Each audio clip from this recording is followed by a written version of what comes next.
రాష్ట్రంలో గంజాయి నిషేధిత మాదక ద్రవ్యాల నియంత్రణకు పోలీసుల కృషి మంచి ఫలితాలనిస్తుందని డీజీపీ హరీష్ కుమార్ గుప్తా అన్నారు. విశాఖపట్నం పోలీస్ కమిషనరేట్ పరిధిలో వివిధ పోలీస్ స్టేషన్లలో భారీ మొత్తంలో నమోదైన 529 కేసులలో పట్టుబడిన మాదక ద్రవ్యాలను కాపుల్పూడ డంపింగ్ యార్డ్ వద్ద Jindal urban waste management plant యంత్రాల సహాయంతో పోలీసులు పూర్తిగా ధ్వంసం చేసి దహనం చేశారు. అంతర్జాతీయ మార్కెట్లో సుమారు 5,21,12,425 రూపాయల విలువ చేసే గంజాయి గుట్టలను నార్త్ జోన్ ఏసీపీ అప్పలరాజు ఆధ్వర్యంలో విజయవంతంగా కాల్చేశారు.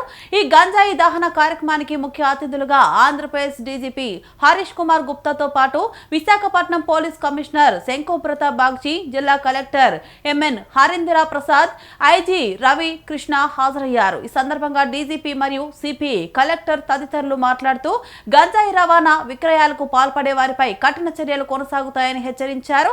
ఈ కార్యక్రమంలో వివిధ జోన్ల ఏసీపీలు, సిఐలు, ఎస్ఐలతో పాటు ఇతర పోలీస్ సిబ్బంది పాల్గొన్నారు.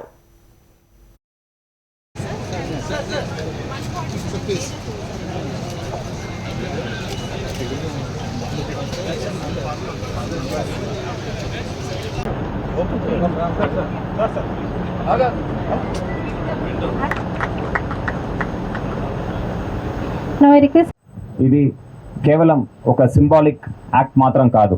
It is committed and sincere efforts of so many men behind the scene, including police department, all the different departments of government of India. వాళ్ళ ఒక కన్సర్టెడ్ ఎఫర్ట్స్ ద్వారా ఈరోజు మనము ఇంత పెద్ద ఎత్తున గంజాయి నిషేధాన్ని మనము ముందుకు తీసుకువెళ్తున్నాము. ఈ తగలపెట్టడం ఒకవైపు అయితే, ఇంకొక వైపు మనము యువతలు ఈ గంజాయి సేవించాలి అనే ఆలోచనని తగలబెట్టాలి. వాళ్ళు ఈ 3 దేశాల్లోని సింథటిక్ డ్రగ్స్ తయారవుతుంటాయి. అదేవిధంగా ఇంకో పక్కన 3 దేశాలు కూడా మనకి సింథటిక్ డ్రగ్స్ చేసి మన దేశానికి పంపిస్తూ ఉంటాయి.